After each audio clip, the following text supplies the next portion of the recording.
राम जय राम जय जय राम, राम जय राम जय जय राम, राम जय राम जय जय राम, श्री राम जय राम जय जय राम, श्री राम जय राम जय जय राम, श्री राम जय राम जय जय राम, श्री राम जय राम जय जय राम, श्री राम जय राम जय जय राम, श्री राम जय राम जय जय राम। बोलिए सब रामचंद्र महाराज जी की जय। ये जो दिख रहा है आपके सामने, अपने धाम में विराजे श्री राम। राम ने दी जीवन की आचार संहिता, राम ने दिया जीवन की आचार की संहिता। इस विषय पर हमारे कम से कम लगभग 15-20 तो हमने वीडियो बनाए हैं, भिन्न भिन्न दृष्टिकोण को ध्यान में रखते हुए, आचार संहिता के संबंध को ध्यान में रखते हुए बनाया। और आज फिर एक थोड़ा सा मौका मिल रहा है जिसमें मैं चर्चा कर रहा हूँ। राम अनंत, अनंत कथा अनंत है, हरि अनंत हरि कथा अनंता ये कहा गया, लेकिन उन्होंने कुछ और लिख दिया है। राम अनंत कुछ और है। गुणों के भंडार राम बिठाए गए मन में, इत्यादि बातें हैं जिस पर हमारे देखिए अवधेशानंद जी महाराज महामंडलेश्वर में विराजमान हैं, उनकी भी चर्चा हो रही है। और इधर लिखा है कि राम इक्ष्वाकु वंश के वंशज हैं और उनका पूरा दृष्टिकोण दिया हुआ। आइए हम लोग 2 शब्द इस पर चर्चा करते हैं कि भाई मर्यादा पुरुषोत्तम राम ने भारतीय संस्कृति के सबसे ऊंचे प्रतिमान पर माने जाते हैं। उन्होंने सबको रिश्ते की मर्यादा का पाठ पढ़ाया। उनके जीवन से जुड़े हुए अलग अलग पहलुओं पर जूनापीठ के आचार्य महामंडलेश्वर अवधेशानंद जी महाराज से विस्तारपूर्वक बातचीत की गई, उसका ये अंश है। लेकिन हमारे लिए अंश नहीं है, हमारे लिए आचार संहिता एक पाठ है, उस पर हम चर्चा कर रहे हैं। भारतीय संस्कृति सभ्यता को समझने वाले लोग जो अभी जीवित हैं, जो जीवित रहेंगे, जिन्होंने इससे पहले अतीत में पढ़ा है, हमने भूत भविष्य वर्तमान तीनों बता दिया, पढ़ा है। इस संस्कृति, इस सभ्यता और हमारे यहाँ के वैदिक पुराण में जो कुछ भी लिखा हुआ है वो संसार में कहीं पर नहीं है, कहीं नहीं। उन पुराणों में 18 पुराण हैं, 108 उपनिषद हैं, 6 शास्त्र हैं, 4 वेद हैं, बाकी और धार्मिक ग्रंथ हैं। उन सभी ग्रंथों का एक निचोड़ है, फिर श्रीमद् भागवत है, गीता है। ये सभी किताबें यहीं पे उपलब्ध हैं।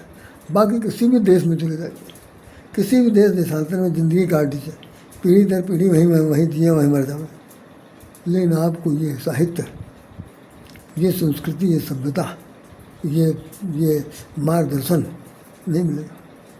और हमारे जो युग पुरुष में है, युग पुरुष के रूप में भगवान ने जो अवतार लिया, तो 14 भुवन एक पति हुई। भुवन 14 हैं, लोक 3 हैं, तो 14 भुवन का एक ही पति है, वो राम है। 3 भुवन के गुरु भगवान शंकर जी हैं। त्रिभुवन गुरु सब वेद बखाना, ये लिखा हुआ। हनुमान जी के लिए लिखा हुआ कि चारों जो प्रताप तुम्हारा। बाकी सब लोग अपने अपने ढंग से लोगों ने चर्चा की है। और राम के साथ जितने भी पात्रता निभाने वाले लोग हैं, उनके सहयोगी, पात्र और कुपात्र, सब लोगों का एक अपना चरित्र है। मैं आज इस पर ज़्यादा डिटेल नहीं बोलूँगा, लेकिन सिर्फ एक बात कहना चाहता हूँ, बहुत गौर सुन लीजिए कि इन सभी बातों को निचोड़ के रूप में गोस्वामी जी ने रामचरित मानस में 1556 में उनका जन्म हुआ था और संवत 1631 में रामायण लिखी थी। चौपाई देख ली, बालकांड में लिखे हुए कि संवत 1631 करहि कथा हरिपद धर सीता। संवत 1631 करहि कथा हरिपद धर सीता। 1631 में उन्होंने रामचरित मानस लिखना शुरू किया था। रामनवमी के दिन से प्रारंभ किया था। उस दिन मंगलवार था, ऐसा भी कहा जाता है। और इसका नाम उन्होंने लिखा था कि रामचरित्र मानस यही नामा, सुनत श्रवण पावहि विश्रामा। रामचरित्र मानस यही नामा, सुनत श्रवण पावहि विश्रामा। इसका नाम उन्होंने रामचरित मानस रखा कि राम के चरित्र का ये मानस हृदय है। चरित्र का मानस सर्ग है।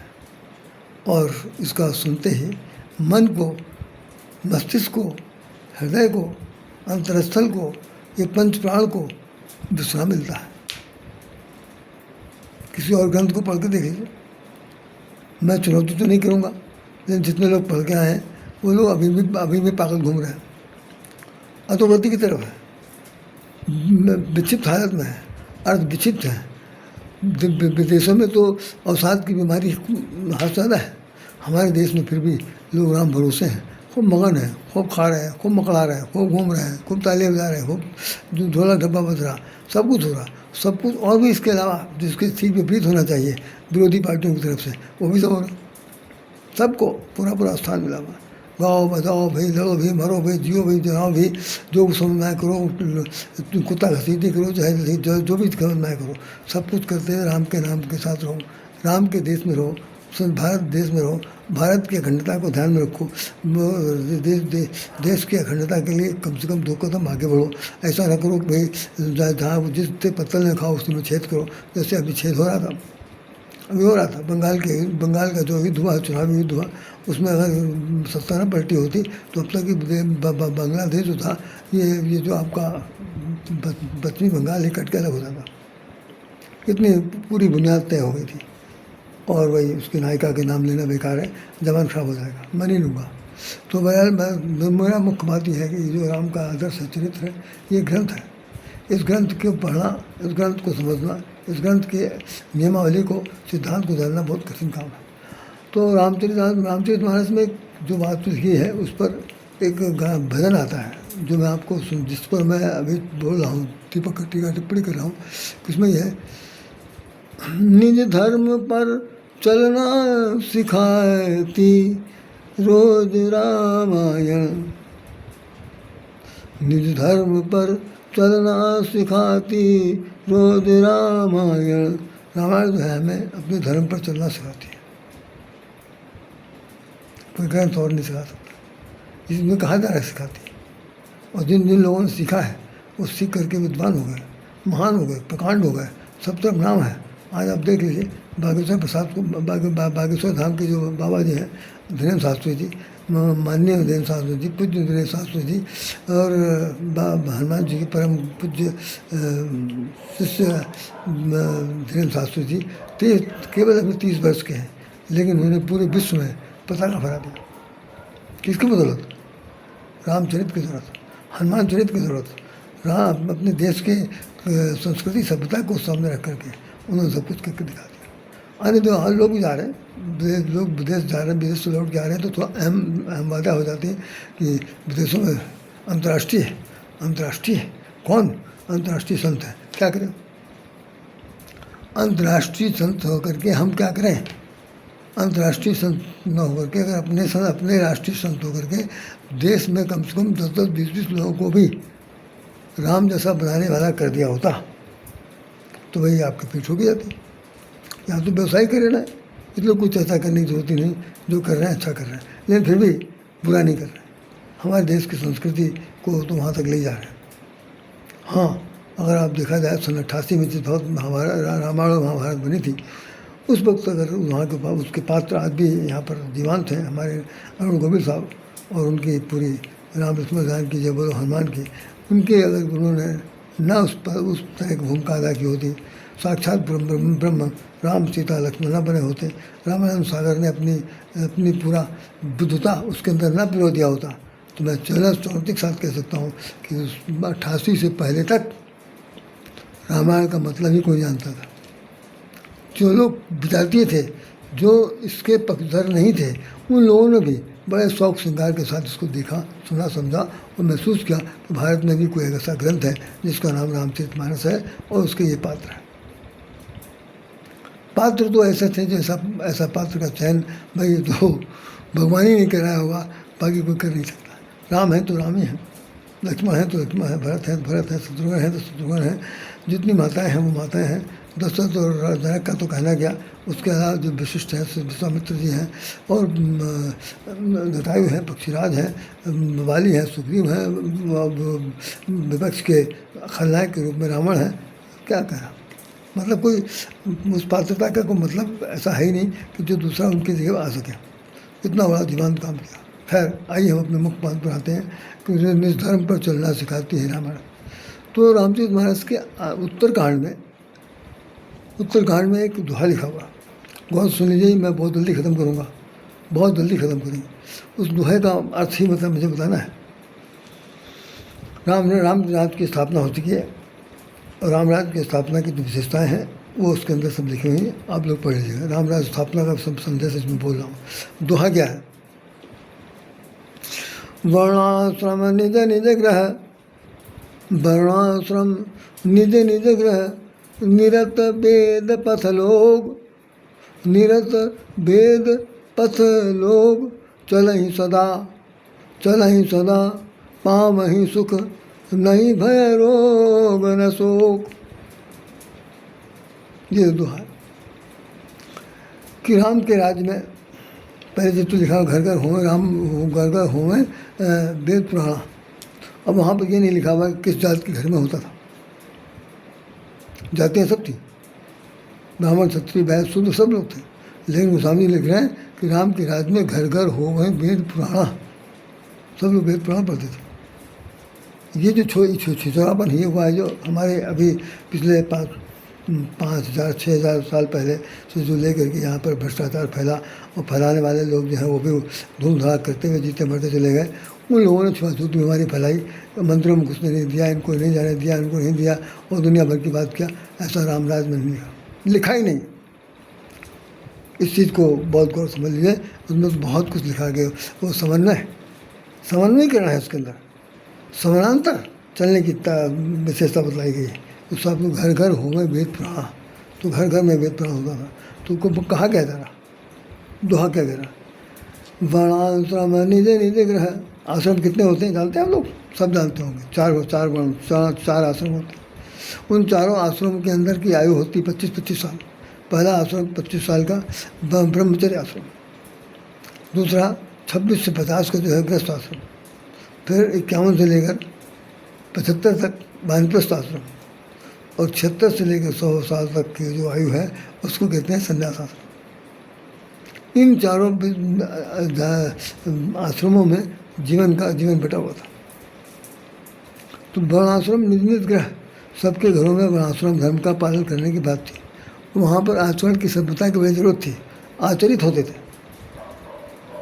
तो वर्णाश्रम निज निज ग्रह, निरत मतलब संलग्न होना, अपने को अटैचमेंट कर देना, संलग्न कर देना, और साथ साथ क्या है उस पर चलना भी है।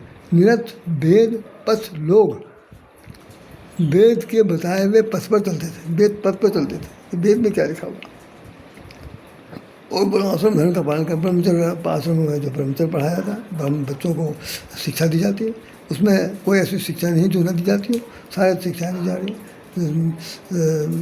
धर्मशास्त्र, समाजशास्त्र, धार्मिक शास्त्र, अर्थशास्त्र, भूगोल का शास्त्र, विज्ञान का शास्त्र, और जितने भी शास्त्र हैं वो सारे शास्त्रों का वर्णन करके उन्होंने बताया। लेकिन शास्त्र जो गिनती के गिनाए गए वो 6 हैं।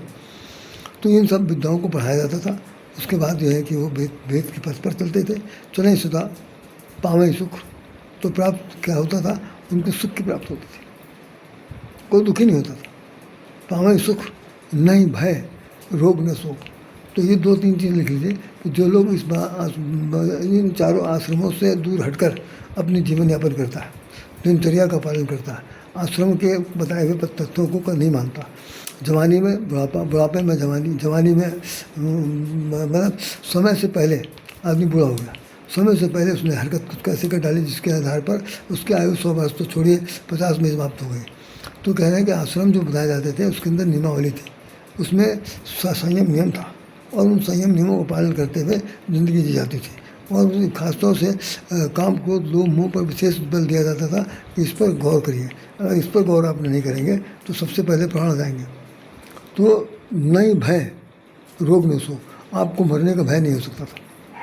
इतनी कि मृत्यु तो शाश्वत सत्य है, आएगी तो जाएगी, हम पंच प्राण हैं, जाएंगे तो जाएंगे। अब तो ये है कि भाई कुछ भी हो गया क्या होगा, बचेंगे कि नहीं बचेंगे, मरेंगे कि नहीं मरेंगे, इच्छा मृत होगी, इच्छा मृत के लिए कुछ किया जाएगा।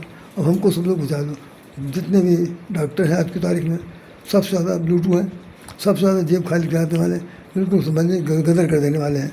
जो सरकारी अस्पतालों में उन डॉक्टरों को नाम दूसरे ढंग से लिया जाता कि भाई वो किस कोर्ट में आते हैं, मैं नहीं कह सकता। जो प्राइवेट में पढ़ाया जो डॉक्टर्स हैं वो लोग फीस अलग लेते हैं, वहाँ से तनख्वाह अलग लेते हैं, कॉन्ट्रैक्ट बेसिस सब काम करते हैं। इसमें पूरी ज़िंदगी बीत रही, आदमी मारा जा रहा। तो ख़ास तौर से जो आश्रम पर नहीं चलेंगे तो उनको क्या होगा, पहले चीज़ तो भय होगा। और जो बताते हैं जो डरा वो मरा, एक बहुत देहाती सिद्धांत है, देहाती सिद्धांत है कि जो डरा वो मरा। जो जरा सा भी डर जाएगा, चाहे सांप रस्सी को सांप समझ लिया, भ्रांतिमान अलंकार है, भ्रम हो गया, हाय हाय अभी कूद न पड़े, अभी फल न फैला ले, चाहे वो सुनी है अंधेरा है, अंधेरे में दिखाई नहीं पड़ा, रस्सी घूम रही, तो पता चला सब आदमी जो है वो रस्सी को सांप समझ करके आदमी अधमरा हो गया। और तरह तरह की बीमारियाँ आ गई, मस्तिष्क में मनोरोग पैदा हो गया। तो मनोरोग के पैदा हो जाने से ज़िंदगी आधी से ज़्यादा तो ख़त्म हो जाती है। फिर उसके बाद में जब मेंटल डेथ की ज़्यादा, तो कह रहे हैं कि नहीं भय रोग होता ही था। कि रोग कैसे होता है, भोग से रोग होता है। जो हम लोग भोग करते हैं, जो लोग हम खाते पीते हैं, जो लोग हम जैसे होता नहीं, शरीर का भोग अलग है, पेट का भोग अलग है, मस्तिष्क का भोग अलग है, और आत्मा का आनंद का भोग अलग है। इन सभी भोगों को भोगने का एक तरीका है। ये भोग काल का स्थान है, यहाँ पर नाट्यशाला है, सबको अपनी अपनी भूमिका है। उस भूमिका में अदा करते समय यदि आदमी अपने अपने भोग को अच्छे ढंग से नहीं निभाएगा तो क्या होगा, भोग से ही रोग बनेगा। और रोग कहाँ जाएगा, रोग क्या करेगा, आपके शरीर में क्षण पैदा करेगा, घुन लग जाएगा, परिणाम शोक पैदा होगा। घर में, हर घर में आए दिन कोई न कोई मृत्यु की सूचना मिलती रहेगी, क्योंकि आपने समय से चेता नहीं, समय से अपने आप को ढाला नहीं, समय के साथ आपने अपने आप को नियमबद्ध नहीं किया, आचरण को स्वीकार नहीं किया, आचरण संहिता को पढ़ा नहीं, राम ने जो बताया था उसके अनुसार चले नहीं, तो निश्चित रूप से आपका जीना जो है वो मरने के समतुल्य हो जाएगा। तो सबसे बड़ी बात यह है कि आचरण की सभ्यता या जो सभ्यताएँ हैं उन सभ्यताओं को पालन करना है, उन सभ्यताओं को पालन करना है, उस आचरण के अंतर्गत अपने आप को नियुक्त करना है। और रामचरितमानस में जो लिखा हुआ है कम से कम उन सब चलना है कि घर नहीं, हाँ देखिए चौपाई लिखी है, नहीं दरिद्र को दुखी न दीना, नहीं को अबुध न लक्षणहीना। कोई दरिद्र नहीं है, कोई अबुध ने पगलेट नहीं है। अबुध को ये सकते जो मतलब मंद बुद्धि वाला, नहीं को अबुध ना लक्षणहीना, किसी का कोई लक्षण ही नहीं है, कोई खुराफाती नहीं है, बहुत सब सुसज्जित सुलक्षणवान है, लक्षण है उनके अच्छे अच्छे लक्षण है। नहीं को अबुध लक्षण ही ना। और क्या है, सब नर करहीं परस्पर प्रीति, चलहीं स्वधर्म निरत पथ नीति। तो सब लोग जो है वो अपने अपने धर्म का पालन करते हैं और भगवान के नाम लेते हैं, गुणगान करते हैं, अपनी दिनचर्या को पूरा करते हैं। लेकिन ध्यान रहे, अपनी दिनचर्या को पूरा करते समय जो आश्रम में बताया जा रहा है, आश्रम की जो आउटलाइंस है, आश्रम की जो वो दिशा निर्देश है, उस आश्रम के अनुसार चल रहे हैं कि भाई 25 साल तक काम करना है तो 25 साल तक मुझे बैल बनना है, 25 साल तक हमें काम करना है, तो उसके बाद घर के अंदर बैठ करके घर गृहस्थी पर जो ऑब्जर्वेशन करना है। उसके बाद क्या है, सबको वेल एस्टेब्लिश कर दिया, अब हमें जाना है कहाँ, भगवान के घर। तो भगवान घर जाने से पहले क्या करें, तीर्थ व्रत करें, संत महात्माओं के पास जाएं, वहाँ पर उनके साथ रह करके कुछ अपना ज़िंदगी बनाएं। उसके बाद ये है कि अंतोगत्वा जब समय आ जाए तो चलने की तैयारी कर दें। तो जब भी एक दिन नहीं है गमन संदेशवा, रे मन में चला चली की सोच, तो वो चला चली एक दिन आई है, जब आई है तब आई है, लेकिन सोचो तो अभी से जाना है। तो निश्चित रूप से आचार संहिता हमारी बताती है कि भगवान राम ने जो आचरण बना दिया है, वो आचरण जो है वो आज जीवन अमर रहेगा। धरती जब तक रहेगी तब तक राम और राम का नाम, राम का आदर्श, राम की मर्यादा, राम का सुकृत्य, राम की कीर्ति, राम का पताका, सब कुछ फहराएगा। हम रहे जा रहे हैं डे बाय डे। ये तो इतिहास अपने आप को दोहराता है, कभी आज हम, कभी तुम, कभी आज, कभी हम, कभी नाव गाड़ी में, कभी गाड़ी नाव में, चलता रहेगा। लेकिन फिर भी जब तक देंगे हम लोग तब तक ये मानते रहेंगे कि ऐसा कालखंड, ऐसा राम, ऐसा संसार में नहीं आ सकता। तो राम का युग था, चरित्र निर्माण का था, और भगवान श्री कृष्ण का जो युग था वो कर्म युग था, कर्म का युग था। और उसके अंदर जो है था वो नीति नियम था, नियम इतने था कि टिट फॉर टैट, गलत किया है तुरंत सजा। राम के राज में तुरंत सजा नहीं, एक दिन हृदय परिवर्तन के लिए छूट दी जाती थी राम के राज में। और भगवान श्री कृष्ण के राज में छूट का कोई सवाल ही नहीं उठता। गलत है तो मार दीजिए, भगवान स्वयं मार देते थे, हो तो सब छोड़ो। तो इसलिए कहना सुनना मुझे ज़्यादा कुछ नहीं कहना है, बस सिर्फ यही मुझे कहना है कि निज धर्म पर चलना सिखाती रोज़ रामायण। रामायण हमें सिखाती। आप लोग घरों में रामायण पढ़िए, छोटे छोटे बच्चों को, छोटे छोटे बच्चों के जो कम से कम 8वें 10वें हाई स्कूल पढ़ रहे हैं उनको बैठ कर उनके साथ पढ़िए, पढ़ाइए। और कभी कभी कह दिया करिए, सुनो ज़रा मेरा दिमाग इस बहुत समय मन काम नहीं कर रहा, शरीर थका हुआ है, बेटा ज़रा ये लाइन यहाँ से यहाँ लाइन पर पढ़ के सुना दो। अगर वो कहे हम होमवर्क करेंगे, मेरा दिमाग न चाटो, हम खेलने कूदने जाएंगे, यहाँ वहाँ जाएंगे, ऐसा तो जब समय मिले तब आना, ज़रा हमको एक पाठ सुना देना। उनको ज़बरदस्ती बांधिए।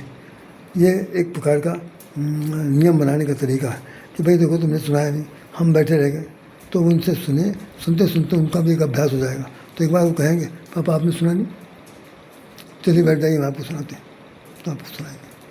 तो इस तरह से आपको आदत डालनी है, बच्चों को सीखना है, सिखाना है। आप महान हैं, आप अपने पीढ़ी को यदि चाहेंगे तो इसके आप अच्छे कारीगर हैं, कुशल कारीगर हैं, शिल्पकार हैं।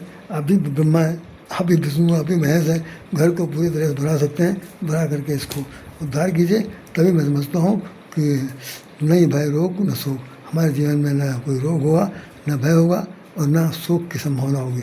शोक का तात्पर्य है कि समय आने पर शोक तो होगा, लेकिन यह है कि असमय किसी की मृत्यु नहीं होगी, ये बिल्कुल निश्चित है।